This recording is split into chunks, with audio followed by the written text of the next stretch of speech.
Welcome to Crime Stories for Sleep, bringing you true accounts of the darkness that lives among us. They say good fences make good neighbors. But what happens when those fences can't keep out the evil that lives right next door?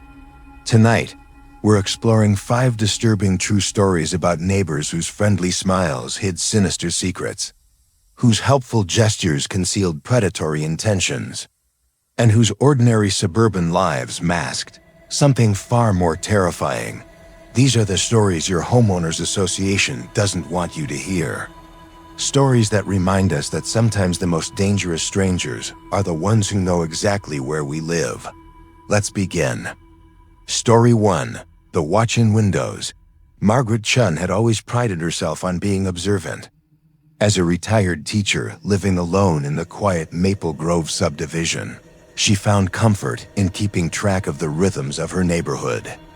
She knew that the Johnsons left for work at exactly 7:15 each morning, that Mrs. Patterson walked her terrier at 6:30 and again at 9, and that the young couple in the blue Colonial received Amazon deliveries with suspicious frequency. But it was Harold Vance in the house directly across the street who had captured most of her attention over the past 18 months since she'd moved in. Harold was perhaps 70 years old, silver-haired, and always impeccably dressed, even when he was just retrieving his mail. He lived alone in a well-maintained Tudor revival with pristine landscaping and windows that seemed to catch the light in unusual ways. What disturbed Margaret wasn't Harold's appearance or his property maintenance. It was his watching. Every morning when she opened her blinds, Harold was already at his living room window, coffee cup in hand, observing the street with the methodical attention of a security guard. Every evening when she returned from errands, she could see his silhouette in the same window, tracking her movements as she pulled into her driveway. Initially, she'd attributed his behavior to loneliness or natural curiosity. Elderly people often became more interested in their surroundings as their social circles diminished. But Margaret's unease had grown as she realized the true scope of Harold's surveillance operation. He wasn't just watching casually. He was documenting. She'd noticed the small notebook he kept on his windowsill, the way he would write in it whenever neighbors came or went, the careful attention he paid to unfamiliar vehicles. Most disturbing of all, she'd realized that his watching wasn't confined to daylight hours. Late one night in October, Margaret had gotten up to get a glass of water and happened to glance toward Harold's house. His living room window was dark, as expected at 2 in the morning, but she caught a glimpse of movement in an upstairs window. Harold was there, barely visible in the darkness, watching the street despite the late hour and the apparent absence of any activity to observe. Margaret had tried to dismiss her concerns. Harold was probably just an insomniac with obsessive tendencies. Plenty of elderly people developed eccentric habits. She'd resolved to mind her own business and focus on settling into her new home. But 3 weeks later, Margaret discovered that Harold's interest in the neighborhood extended far beyond simple observation. She'd been weeding her front flower bed on a Saturday morning when her neighbor from 2 houses down, Janet Morrison, stopped to chat.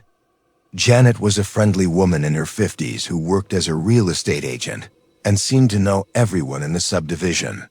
"Beautiful day for yard work," Janet had said, pausing with her golden retriever on his morning walk. "Though I have to say, you're braver than I am working in your front yard." Margaret looked up from her chrysanthemums, confused. "Braver how?" Janet glanced around nervously, then lowered her voice. "Harold Vance. I've lived here for 12 years, and that man has made me uncomfortable from day one. Always watching, always writing things down. My husband thinks I'm paranoid, but I swear he knows things about us that no neighbor should know." "What kind of things?" "He once mentioned to my husband that our teenage daughter had been out past midnight the previous Tuesday. How would he know that unless he was specifically tracking her movements? And last month, he asked Mrs. Patterson if her son was having marital problems, because he'd been visiting more frequently than usual. How is that any of his business? Margaret felt a chill that had nothing to do with the autumn air. He keeps track of visitors? That's not even the worst part, Janet continued, looking around to make sure they weren't being overheard. 2 years ago, my friend Lisa was looking at houses in this neighborhood. Harold approached her and Lisa's real estate agent during a showing and warned them about specific problems with specific houses. Foundation issues, previous insurance claims, details about former owners. Information that wasn't public record. Maybe he's just lived here a long time. Margaret, Harold moved here only 4 years ago. There's no way he could know that much neighborhood history unless he was specifically researching every house, every family. And why would someone do that unless they had ulterior motives? That conversation haunted Margaret for days. She found herself paying closer attention to Harold's routines, and what she discovered made her seriously consider calling the police. Harold's watching wasn't random. It was systematic, purposeful, and far more comprehensive than she'd initially realized. She began timing his appearances at different windows throughout the day and noticed that he was positioning himself to have sight lines to multiple houses depending on the time and the angle of the sun. He was maximizing his surveillance coverage. More disturbing still, Margaret realized that Harold seemed to know things about her own routines that he shouldn't know. When she encountered him at their mailboxes one afternoon, he mentioned that she'd been having trouble sleeping lately because her bedroom light had been on at unusual hours. Her bedroom faced the back of her house, not the street. For Harold to know about her late-night reading habits, he would have had to be watching from his backyard or from an upstairs rear window. The conversation that changed everything happened on a gray November morning when Harold approached Margaret as she was bringing in her trash. "Cans, beautiful morning, isn't it, Margaret?" he said with his customary polite smile. "Yes, it is. I hope you don't mind me mentioning this, but I couldn't help noticing that you've been having some delivery issues lately."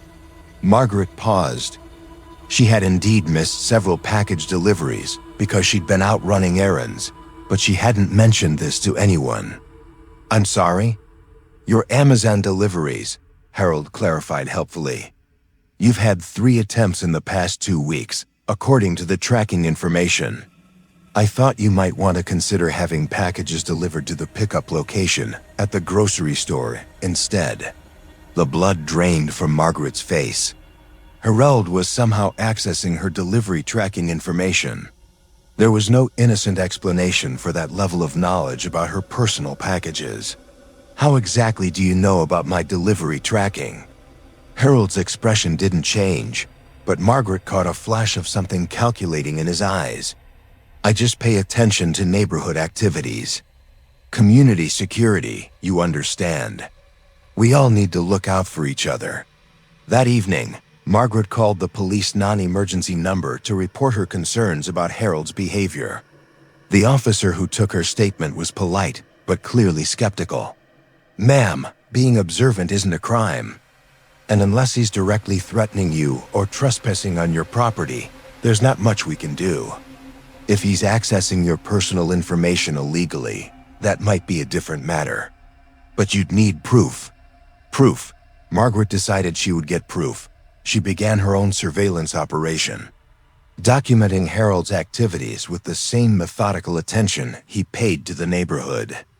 She invested in a small pair of binoculars and started keeping her own log of his movements, his window positions, and his interactions with other neighbors. What she discovered over the following weeks was far more disturbing than excessive nosiness. Harold was operating a sophisticated intelligence gathering operation from his house.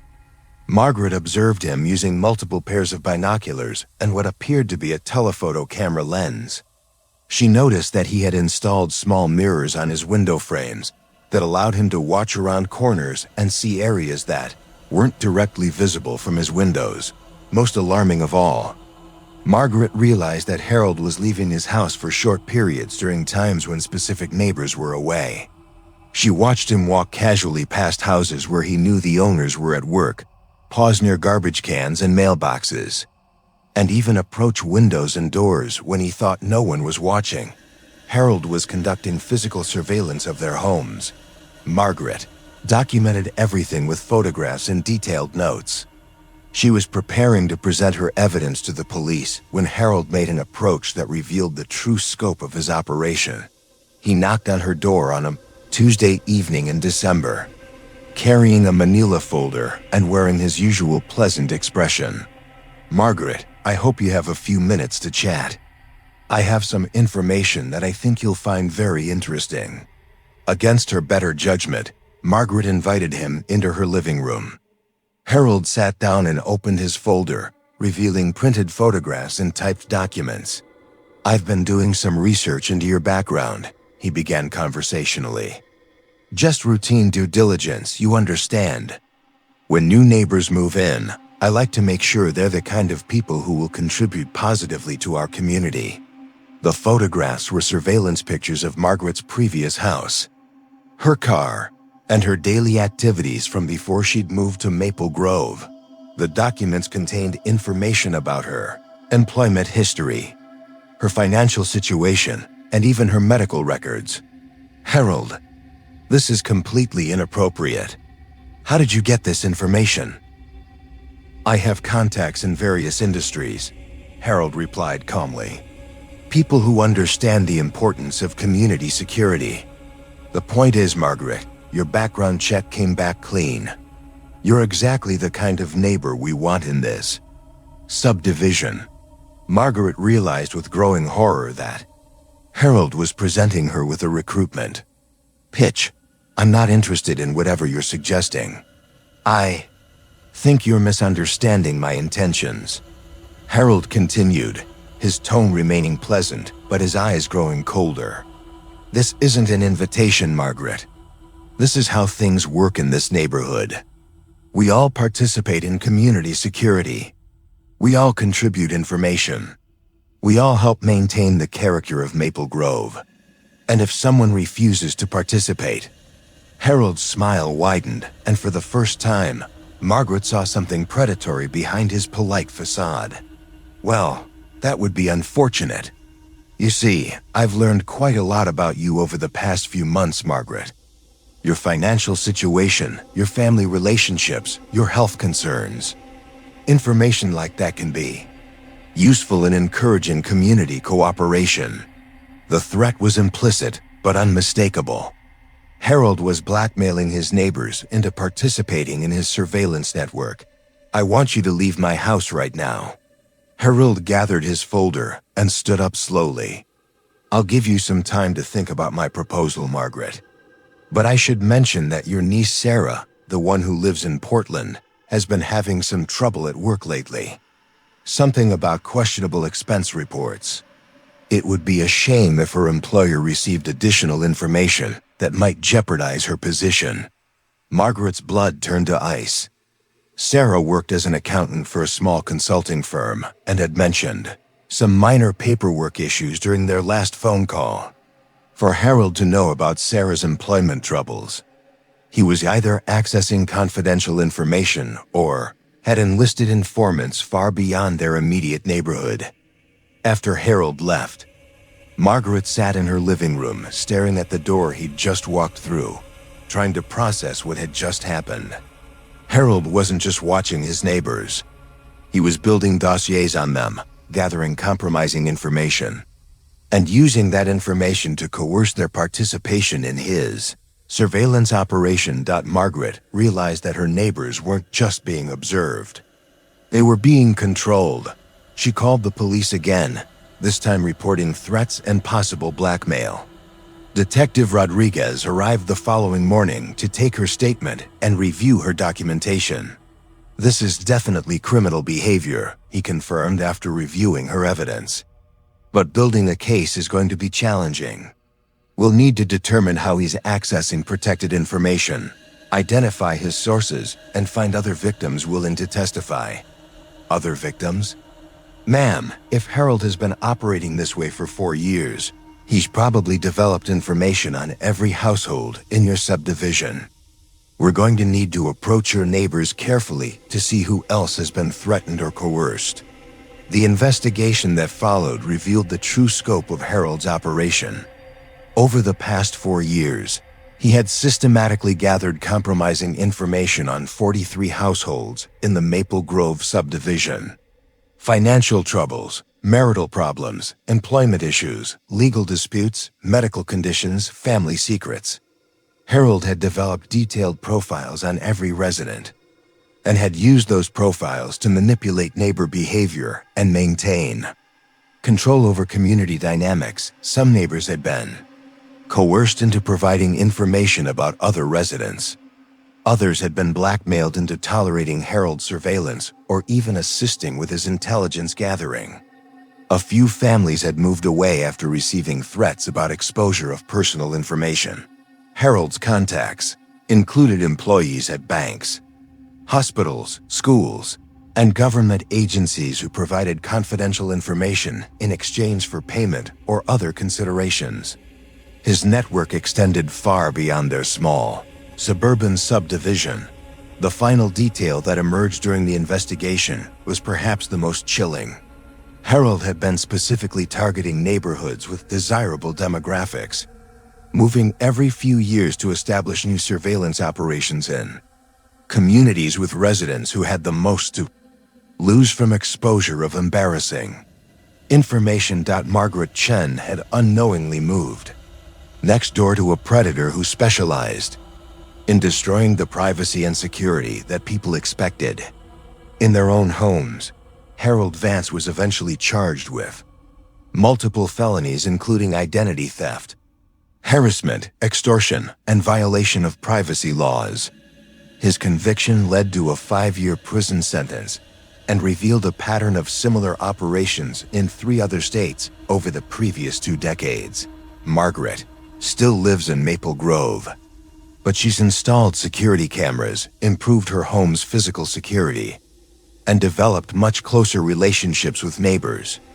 Based on mutual protection rather than surveillance, she learned that the most dangerous threats to community safety don't always come from strangers walking through neighborhoods at night.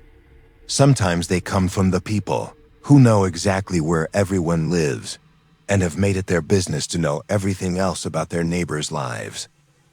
Story 2: The Midnight Gardener. Jake Morrison had always been a light sleeper, but the rhythmic scraping sound that woke him at 2:30 in the morning was unlike anything he'd heard before. It was deliberate, methodical, like someone digging with a shovel in hard-packed earth. The sound was coming from next door. Jake lived in a modest ranch house in the Willowbrook neighborhood, a working-class area where most residents maintained small but well-kept yards. His next-door neighbor was Dennis Crawford, a quiet man in his 50s who worked night shifts at the water treatment plant. Dennis kept to himself, nodded politely when they encountered each other at their mailboxes, and maintained his yard with an almost obsessive attention to detail. But Dennis worked nights, leaving his house around 11 p.m. and returning around 9 in the morning. The digging sounds were coming from Dennis's backyard at a time when he should have been at work. Jake got out of bed and moved to his bedroom window, which faced Dennis's side yard. The neighboring property was dark except for what appeared to be a small flashlight or camping lantern near Dennis's back fence. Jake could make out a shadowy figure bent over what looked like a patch of freshly turned earth.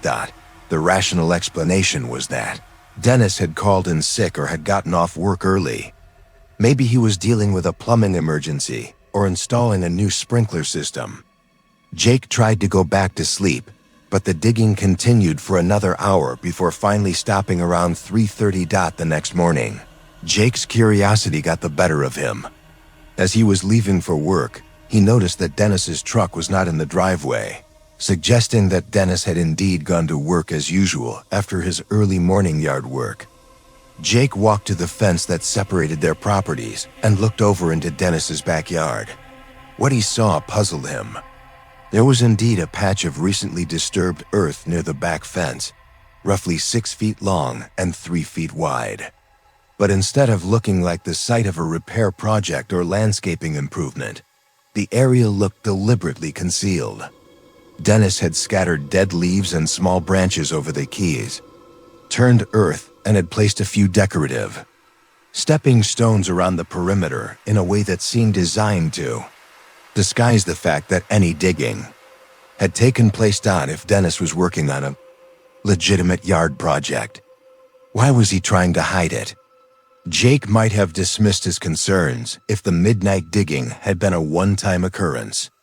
But over the following weeks, the pattern repeated itself. Every few nights, usually between 2 and 4 a.m., Jake would be awakened by the sound of methodical digging from Dennis's yard. Each episode lasted between 1 and 3 hours, and each time, Dennis seemed to be working in a different area of his backyard. More disturbing still, Jake began to notice changes in Dennis's behavior and appearance. Dennis had always been thin, but he seemed to be losing weight rapidly. His usual polite nods had been replaced by nervous glances, and on the few occasions when Jake had tried to initiate casual conversation, Dennis had hurried away as if he were afraid of being questioned. Most significantly, Dennis had begun installing privacy measures around his property. He'd added lattice extensions to his existing fence, planted fast-growing shrubs along the property line, and hung tarps from his deck railing that blocked most sight lines into his backyard. For a man who had previously maintained an open, well-manicured yard, Dennis seemed desperate to prevent anyone from observing his activities. Jake's concern shifted to alarm one morning in November when he was raking leaves near the fence and noticed an unusual smell coming from Dennis's yard. It was organic, unpleasant, like compost that had been left to decay too long or food that had spoiled. The smell seemed to be strongest near the areas where Jake had observed the late-night digging. That evening, Jake decided to investigate more actively. He waited until Dennis's truck left for work around 11 p.m., then quietly moved to his back fence with a small flashlight. Dennis's yard was dark and appeared empty, but as Jake's eyes adjusted, he could see multiple areas where the earth had been disturbed and then camouflaged with leaves and debris. The smell was much stronger near the fence. It was definitely organic decay, but there was something else underneath it. Something chemical, like bleach or industrial cleaner. As if Dennis was trying to mask other odors with harsh cleaning agents. Jake was examining what appeared to be the most recent digging site when he heard the sound of Dennis's truck returning to the driveway. This was impossible. Dennis never came home during his shifts, and it was only midnight. Jake quickly turned off his flashlight and moved away from the fence, but not before he noticed something that made his blood run cold. Protruding slightly from the hastily concealed earth near the fence was what appeared to be a piece of dark fabric, clothing. Jake spent the rest of that night sitting in his living room with the lights off, watching Dennis's house and trying to convince himself that there was an innocent explanation for what he'd seen. Maybe Dennis was disposing of old clothes or fabric scraps. Maybe the smell was from legitimate composting or yard waste. Maybe Jake's imagination was creating sinister explanations for ordinary activities. Dennis's behavior over the following days made it clear that something was seriously wrong. Dennis had stopped going to work. His truck remained in the driveway for 3 consecutive days, but Dennis himself was rarely visible. When Jake did see him, it was usually at night, moving around his backyard with a flashlight, continuing his mysterious digging projects. On the 4th day, Jake noticed that Dennis had missed his regular garbage pickup. This was significant because Dennis had always been meticulous about waste disposal, putting his bins out exactly on schedule and bringing them back in promptly after collection. But this week, Dennis's garbage bins remained empty at the curb despite the fact that Jake had heard him moving around his property at night. Jake realized that Dennis had stopped using normal waste disposal methods. Whatever he was burying in his backyard He was avoiding any chance that it might be discovered by garbage collectors or waste. Management workers thought the situation escalated dramatically the following Tuesday night. Jake was awakened around 1 a.m. by sounds that were different from the usual digging. This time, he could hear Dennis talking to himself, muttering words that Jake couldn't make out, but that sounded agitated, possibly angry. There were also dragging sounds, as if Dennis was moving something heavy across his yard. Jake moved to his window and saw Dennis near his back fence, illuminated by what appeared to be a camping lantern. Dennis was bent over a large object wrapped in what looked like a tarp or heavy plastic sheeting. As Jake watched, Dennis began the familiar process of digging. But this hole was larger than the previous ones, and Dennis was working with a frantic urgency that suggested desperation. The wrapped object was roughly the size and shape of a human body. Jake faced an agonizing decision. If he was wrong about his suspicions, calling the police would destroy Dennis's life and reputation over what might be innocent, if eccentric behavior. But if he was right about what he was witnessing, Dennis was disposing of human remains in his backyard, and Jake's silence would make him complicit in whatever crime had been committed. Jake decided he couldn't live with the uncertainty. He called 911 and reported that he believed his neighbor was burying a body. The police response was immediate and thorough. Officers arrived within minutes and surrounded Dennis's property. Jake provided his statement and explained the weeks of observations that had led to his call for help. What the police discovered during their search of Dennis's property was far more horrifying than Jake had imagined. Dennis had been disposing of bodies in his backyard for over 2 years. The forensic investigation revealed the remains of 7 individuals buried in various stages of decomposition throughout his yard. All of the victims were women between the ages of 25 and 40 who had been reported missing from the surrounding metropolitan area over the previous 30 months. Dennis's night shift job at the water treatment plant had provided him with access to industrial chemicals that he had been using to accelerate decomposition and mask odors. His late-night gardening sessions were body disposal operations that he conducted between his shifts when the neighborhood was asleep and his activities were least likely to be observed. That the investigation revealed that Dennis had been abducting women from bars and parking lots in areas far enough from his neighborhood that the disappearances wouldn't be connected to his residence. He would hold his victims in his basement for varying periods before killing them and burying them in his backyard. Dennis's obsessive yard work and privacy measures hadn't been about maintaining a beautiful garden. They had been about concealing a private cemetery. The most chilling detail that emerged during the investigation was Dennis's methodology for choosing burial sites.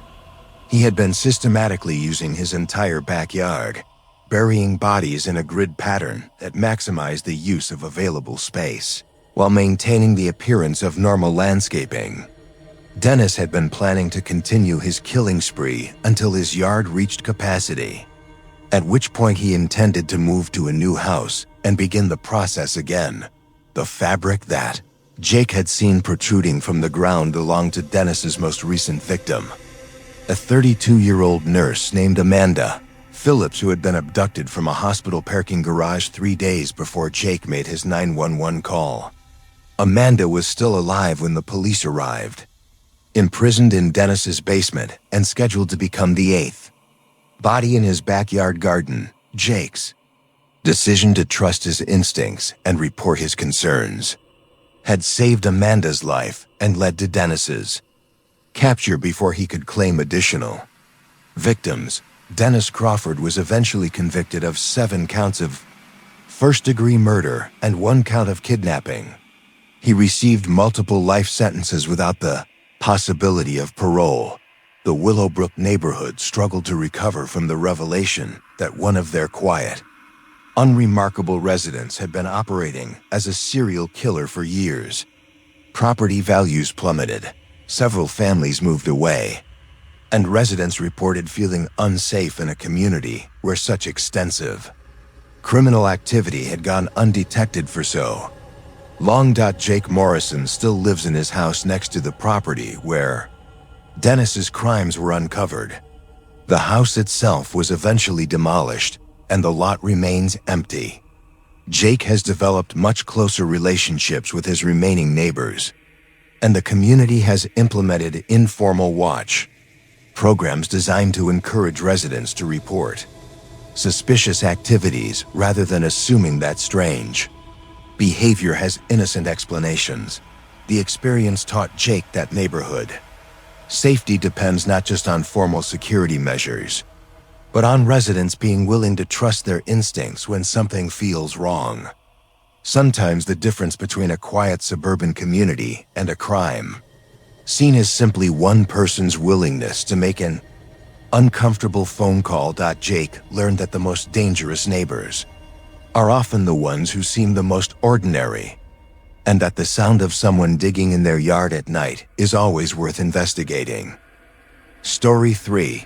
The Perfect Family. Lisa Martinez had always admired the Peterson family from across the street. In a neighborhood where most residents struggled to maintain their properties and juggle work-life balance, the Petersons seemed to have achieved suburban perfection. Their house was immaculate, their lawn was magazine-worthy, and their family dynamic appeared flawlessly harmonious. David Peterson was a software engineer who worked from home, always professionally dressed, even when checking the mail. His wife Sarah was a part-time nurse who somehow managed to keep their house spotless while caring for their 2 children, 8-year-old Emma and 6-year-old Michael. The children were polite, well-behaved, and seemed genuinely happy during the family activities that Lisa frequently observed from her front window. What impressed Lisa most was the family's consistency. Every morning, Sarah and the children emerged at exactly 7:45 for the school run, with Sarah looking perfectly put together and the children clean, well-dressed, and cheerful. Every evening, the family could be seen through their large front window, having dinner together at their dining room table, engaged in what appeared to be pleasant conversation. Weekends brought family yard work sessions, where all 4 family members worked together on landscaping projects with obvious enjoyment. Lisa, a single mother working 2 jobs to support her teenage daughter, often felt inadequate by comparison. Her own house needed painting, her yard was functional rather than beautiful, and family dinners usually consisted of takeout eaten in front of the television. The Petersons represented the kind of family stability and success that Lisa wished she could provide for her own daughter, but Lisa's admiration began to change to concern during a particularly difficult week in October when her daughter Melissa was home sick with flu. Lisa had taken time off work to care for Melissa, which meant she was home during daytime hours when she usually wouldn't be. This change in routine allowed her to observe the Peterson family's activities during times when the neighborhood was typically quiet. What Lisa discovered was that the Peterson family's perfect harmony seemed to disappear. When they thought no one was watching, on Tuesday morning, Lisa was bringing Melissa a cup of tea when she happened to glance out the window toward the Peterson house. It was 9:30 a.m., well after the usual school departure time, but she could see Sarah and the children still at home.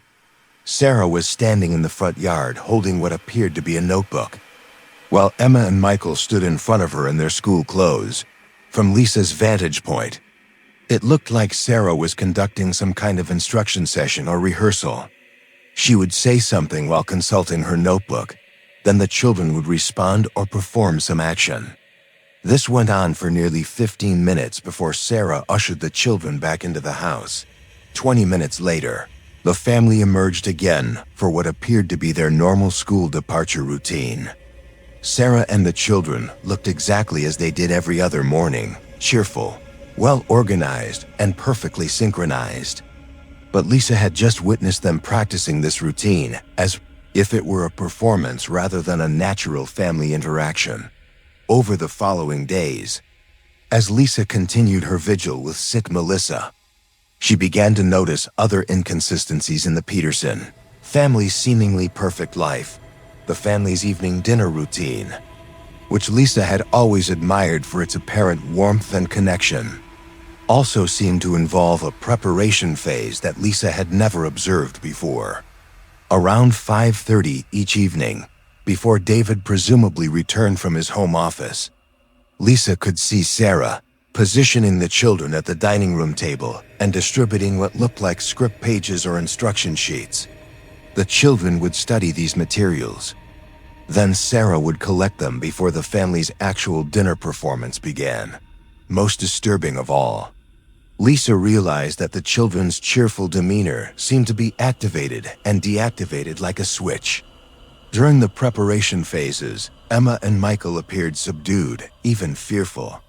But once their family performance began, they transformed into the bright, happy children that the neighborhood knew. Lisa's growing unease crystallized into genuine concern one afternoon when she witnessed an incident that revealed the consequences of imperfect performance.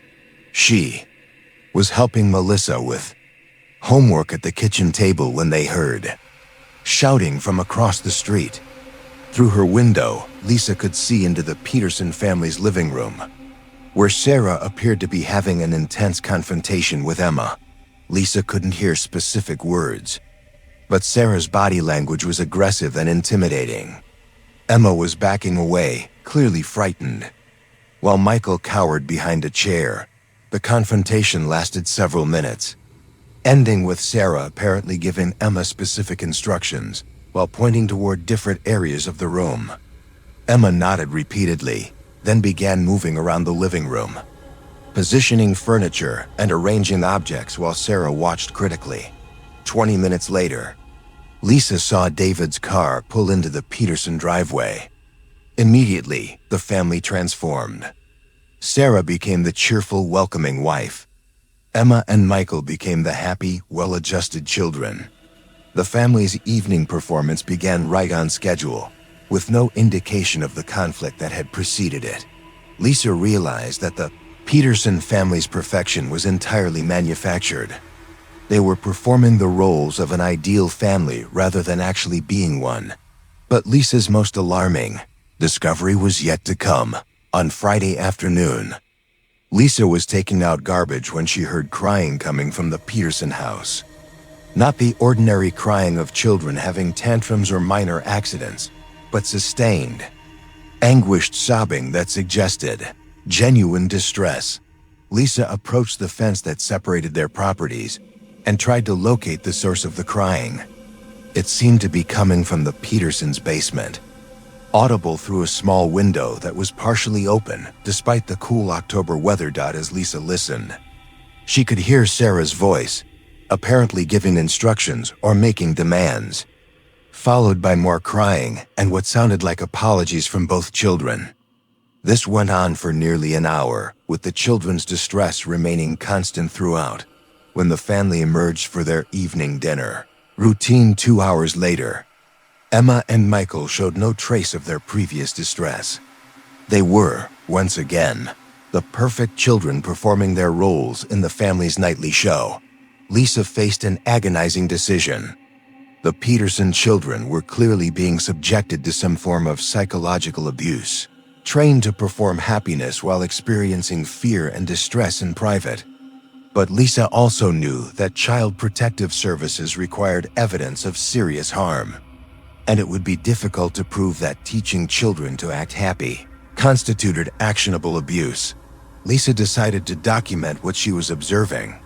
Over the following weeks, she began keeping detailed notes of the Peterson family's activities, focusing on the contrast between their public performances and their private conflicts.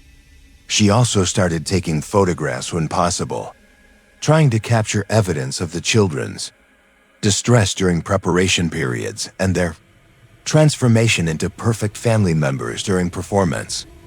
What Lisa discovered during her surveillance was far more systematic and disturbing than she had initially suspected. Peterson family's entire life was scripted.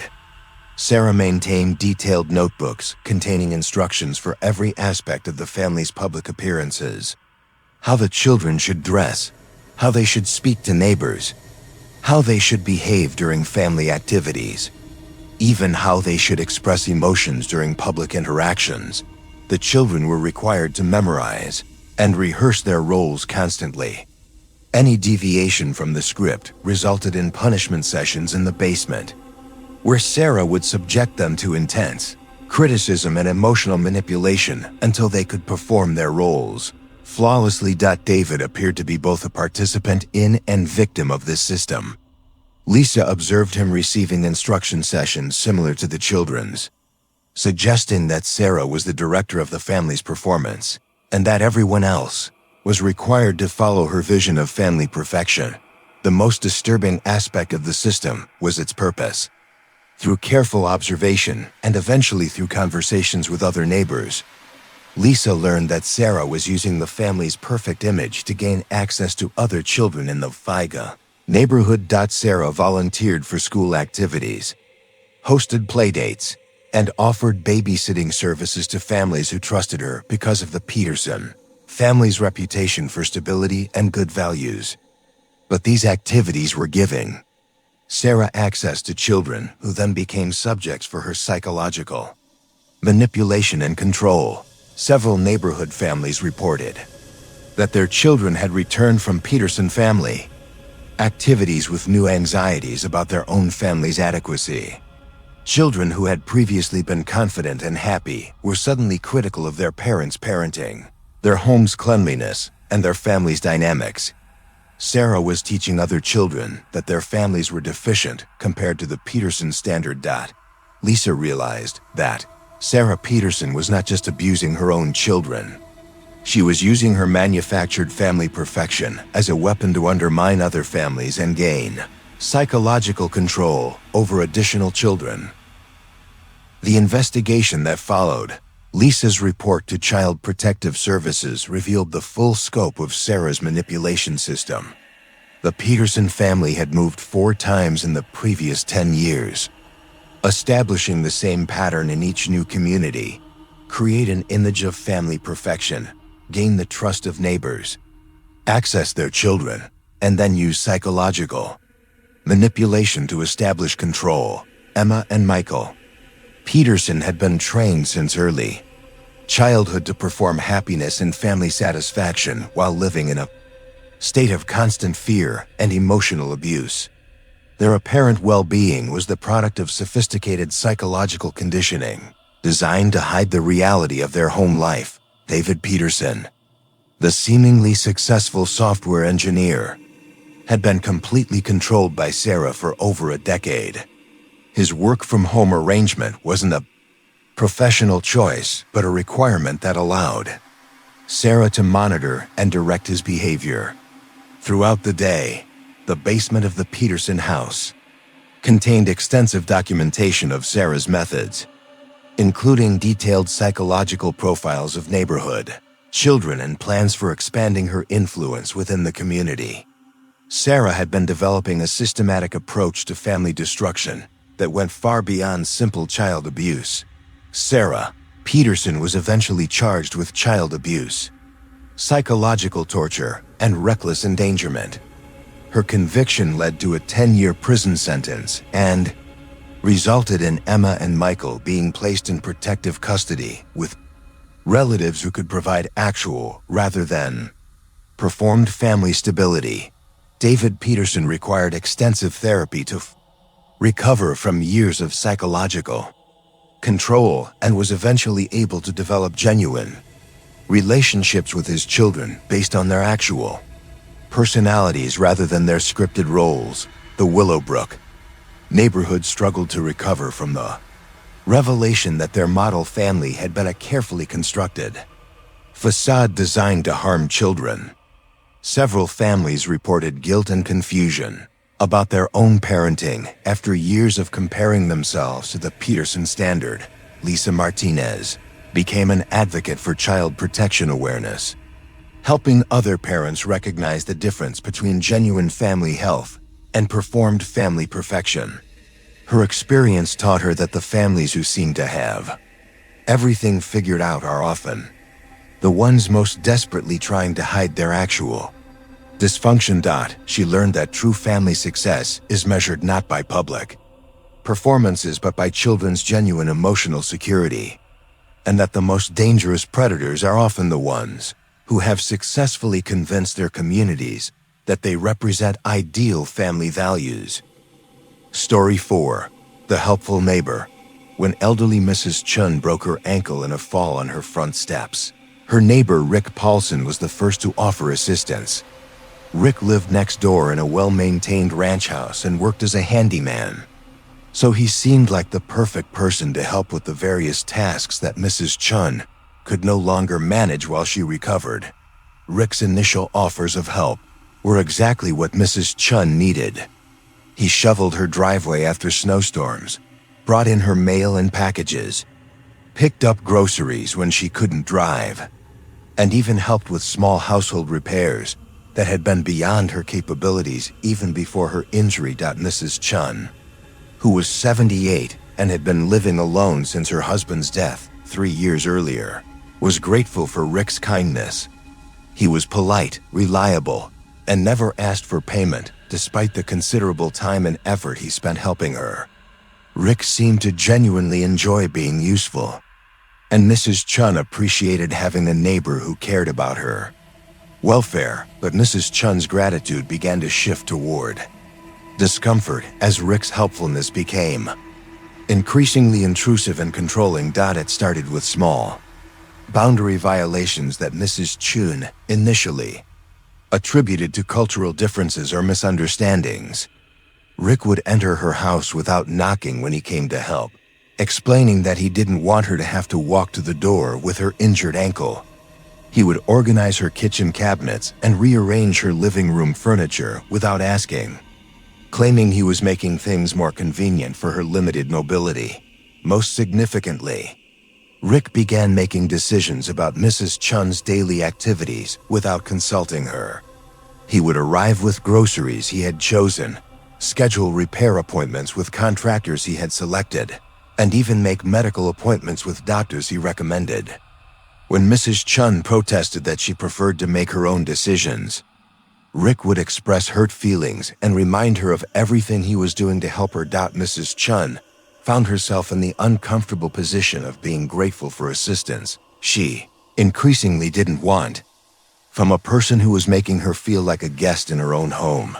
The situation escalated when Rick began suggesting that Mrs. Chun's living situation was unsafe for someone her age. He pointed out potential hazards like loose carpeting, high shelves, and steep stairs that could cause additional falls. He recommended modifications to her house that would require significant expense and disruption. When Mrs. Chun expressed reluctance about making changes to a home she had lived in for over 40 years, Rick's demeanor began to change.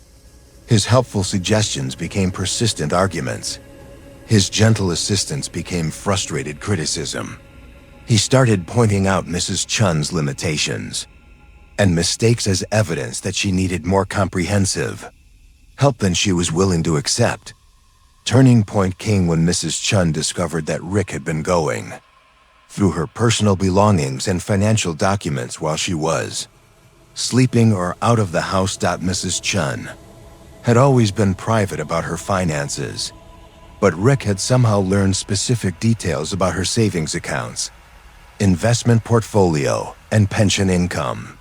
He began making suggestions about financial planning and estate management that demonstrated intimate knowledge of her economic situation. When Mrs. Chun confronted him about how he had obtained this information, Rick claimed that he had noticed documents on her kitchen table and had read them out of concern for her financial security.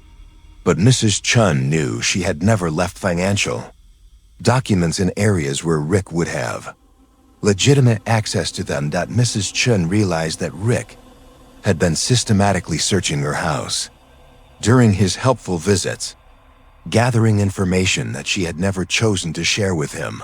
This discovery led Mrs. Chun to pay closer attention to Rick's behavior, and what she noticed alarmed her.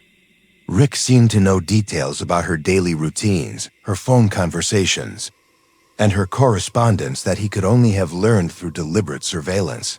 Rick knew when Mrs. Chun received specific pieces of mail before she had a chance to tell him. He knew about phone conversations she'd had with family members.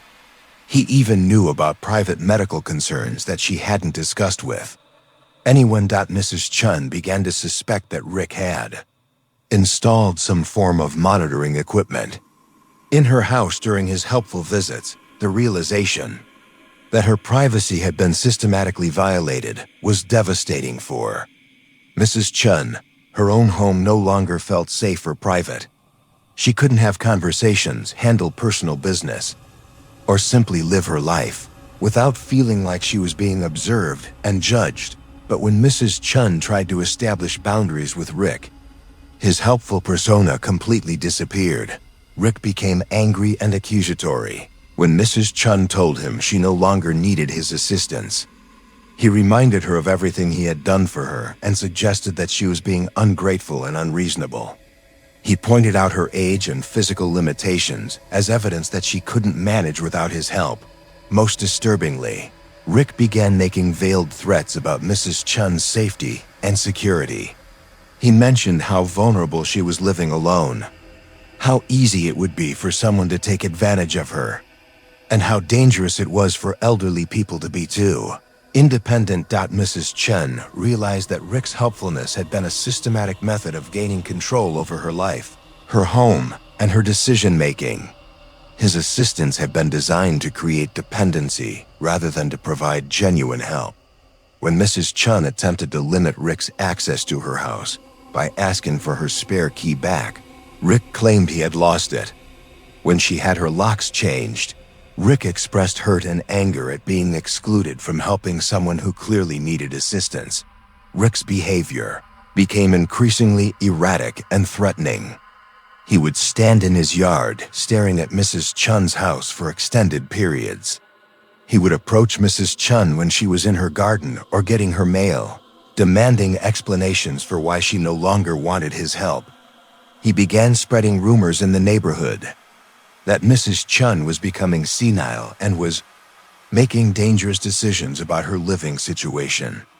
Situation reached a crisis when Mrs. Chun discovered that Rick had made unauthorized contact with her adult children, claiming that he was concerned about her mental state and suggesting that she might need to be placed in assisted living care.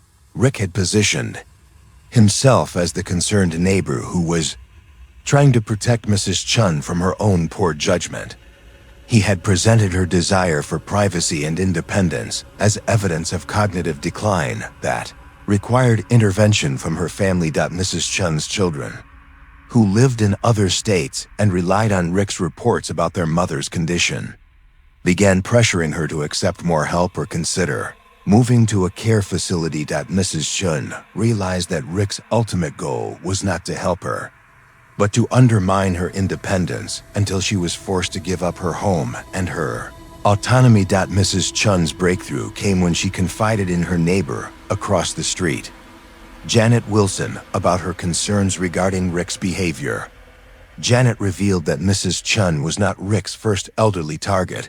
According to Janet, Rick had previously focused his helpful attention on 2 other elderly residents in the neighborhood.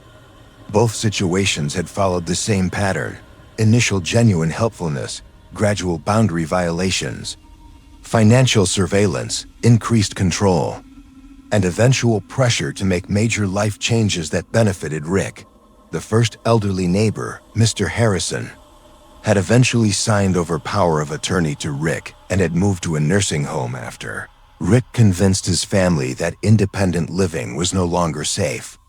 Rick had then helped facilitate the sale of Mr. Harrison's house, earning a referral fee from the real estate agent and acquiring many of Mr. Harrison's possessions at below-market prices.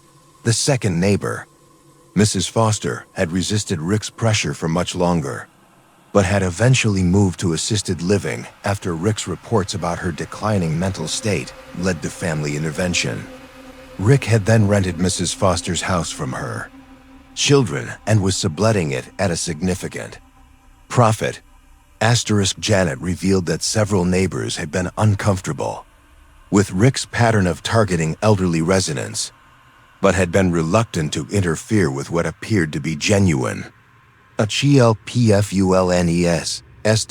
Chun realized that Rick was operating a systematic predatory scheme that used the appearance of neighborly assistance to exploit vulnerable elderly residents. Armed with this information, Mrs. Chun contacted the police and Adult Protective Services to report Rick's behavior as elder abuse and financial exploitation.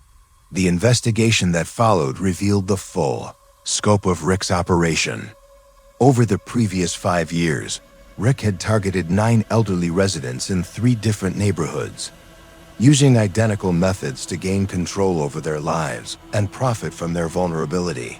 Rick's helpful persona was a carefully developed cover for a sophisticated exploitation scheme. He would identify elderly residents who lived alone, particularly those recovering from illness or injury, and would gradually insert himself into their lives until he had gained access to their homes, their personal information, and their family relationships. Rick would then use his position of trust to gather financial information, undermine his target's confidence in their own decision-making, and eventually pressure them into making changes that benefited him financially.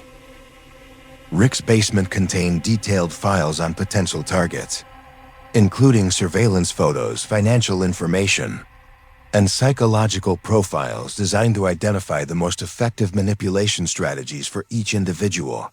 The monitoring equipment that Mrs. Chun had suspected was confirmed during the police search. Rick had installed cameras and audio recording devices in the homes of several elderly neighbors, allowing him to gather information about their daily activities, financial affairs, and family relationships. Rick Paulson was eventually charged with elder abuse, financial exploitation, burglary, illegal surveillance, and fraud. His conviction led to a 12-year prison sentence and required him to pay restitution to his elderly victims. Mrs. Chun recovered her independence and learned to distinguish between genuine offers of help and manipulative attempts at control. Her experience led to increased awareness in her neighborhood about predatory behavior disguised as HELPFULNESS.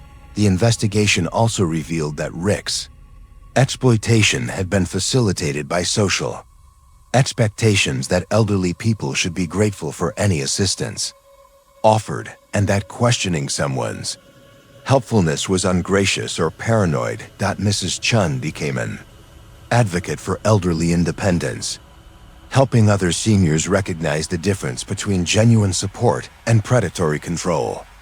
Her experience taught her that the most dangerous help often comes from people who benefit more from providing assistance than their targets benefit from receiving it.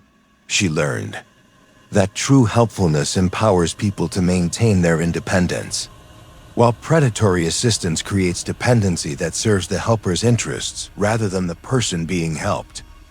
Story 5. The Property Line. The property dispute between Tom Bradley and his neighbor Kevin Nash began with a simple disagreement about a fence, but it escalated into something far more sinister than anyone in the Pine Ridge subdivision could have anticipated. Tom had lived in his 2-story colonial for 15 years, maintaining friendly relationships with all of his neighbors until Kevin moved into the house next door in March. Kevin was a recently divorced man in his 40s who worked as a construction foreman and seemed determined to make immediate improvements to his new property. Initial conflict arose when Kevin decided to install a new fence along the property line between their houses. Tom had no objection to the fence itself, but he was concerned about the proposed location. Kevin wanted to build the fence approximately 3 feet into what Tom believed was his property, claiming that a previous survey had been inaccurate and that the actual property line was different from what existing markers indicated. Tom suggested that they hire a professional surveyor to determine the accurate property line before any construction began. Kevin became immediately defensive and argumentative, insisting that he had done his research and knew exactly where his property boundaries were located. "I don't need some expensive surveyor to tell me what I already know," Kevin said during their first confrontational conversation.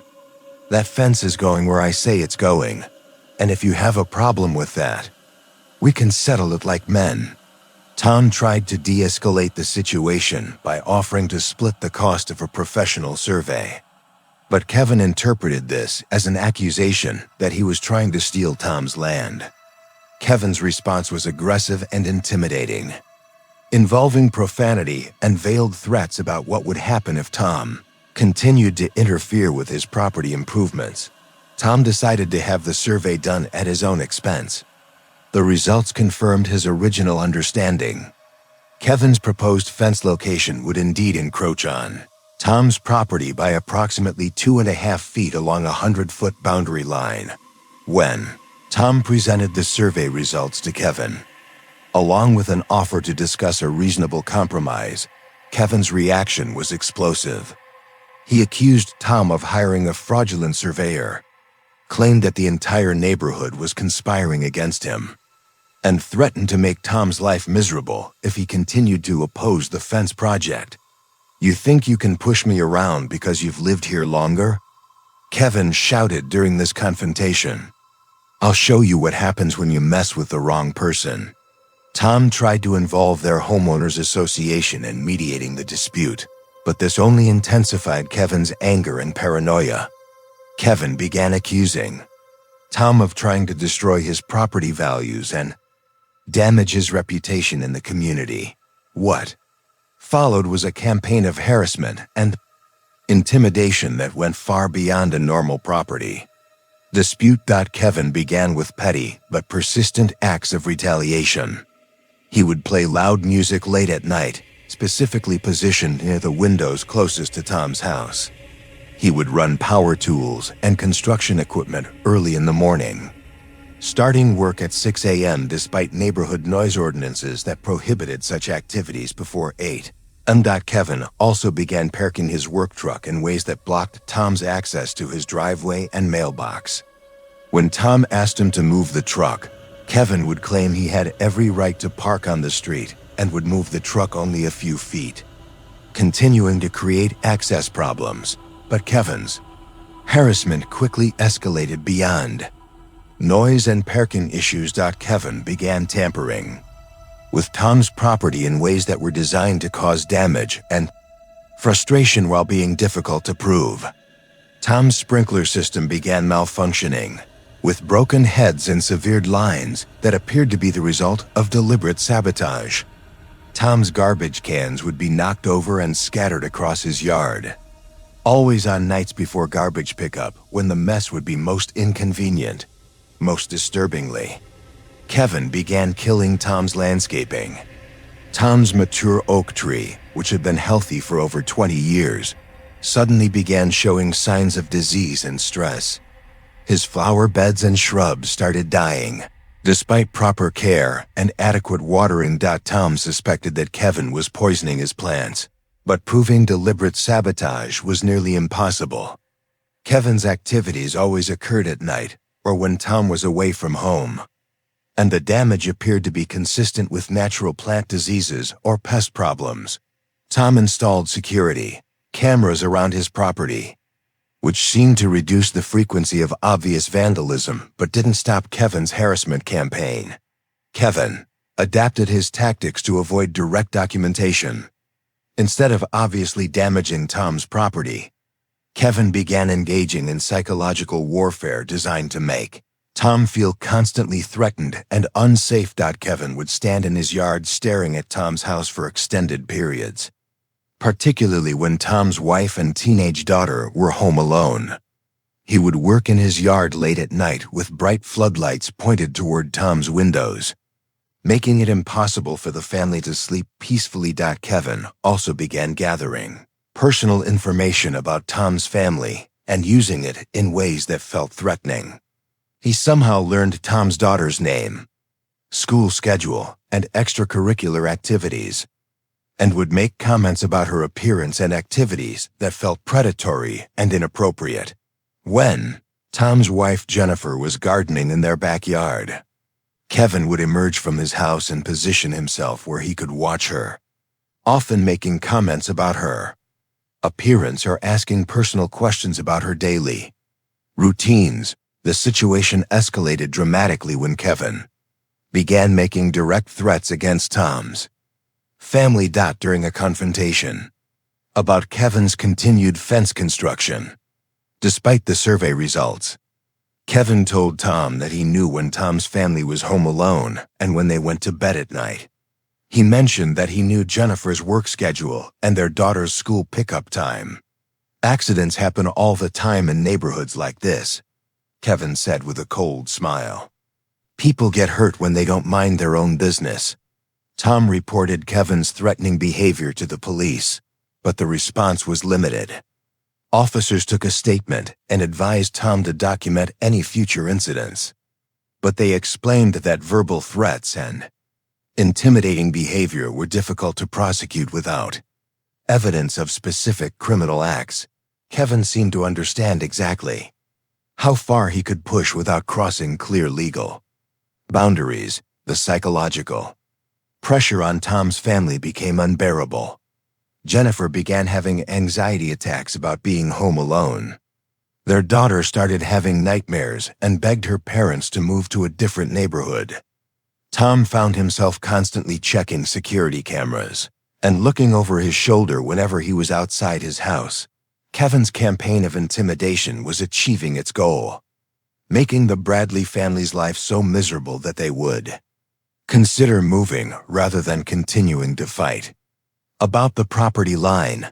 But Kevin's behavior took a much darker turn when he began targeting Tom's daughter directly. 16-year-old Emma Bradley began reporting that Kevin was following her. When she walked to the bus stop, Kevin would emerge from his house and walk behind her. When she returned from school, Kevin would be working in his yard and would make comments about her appearance and ask questions about her friends and activities. Most alarmingly, Emma reported that Kevin had approached her when she was alone and had made inappropriate comments about her physical development and suggestions about spending time together. Tom immediately confronted Kevin about his interactions with Emma, but Kevin claimed that he was just being friendly and neighborly. He suggested that Emma was misinterpreting normal adult conversation and that Tom was being overprotective and paranoid. Tom's wife, Jennifer, began driving Emma to and from school to avoid Kevin's contact with their daughter. But Kevin's stalking behavior continued. He would be outside working in his yard whenever Emma left or returned home, positioning himself where he could observe and comment on her activities. The final escalation occurred when Kevin attempted to enter the Bradley house. Tom was at work and Jennifer was running errands when Kevin knocked on their front door. Emma, who was homesick from school, looked out the window and saw Kevin holding what appeared to be a package or envelope. Emma had been instructed never to open the door for Kevin under any circumstances, so she ignored his knocking. But Kevin didn't leave. Instead, he walked around the house, trying windows and doors to see if any were unlocked. Emma called her parents and the police while hiding in an upstairs bathroom. Kevin was attempting to open the back door when police officers arrived. Kevin's explanation was that he had found a package that belonged to the Bradley family and was trying to deliver it. But the package turned out to be empty, and Kevin couldn't provide a coherent explanation for why he had tried multiple entry points. When no one answered the front door, the police search of Kevin's house revealed the true scope of his obsession with the Bradley family. Kevin had been conducting systematic surveillance of the family for months. His house contained photographs of Jennifer and Emma taken with telephoto lenses, detailed logs of the family's daily schedules, and floor plans of the Bradley house that appeared to have been drawn from observations through windows. Most disturbing of all, Kevin had collected personal items belonging to the Bradley family. Jennifer's missing gardening gloves, Emma's lost hair scrunchie, and a coffee mug that Tom had left outside were all found in Kevin's possession, along with other items that the family hadn't even realized were missing. Kevin's basement contained evidence that his fixation on the Bradley family had evolved far beyond harassment related to the property dispute.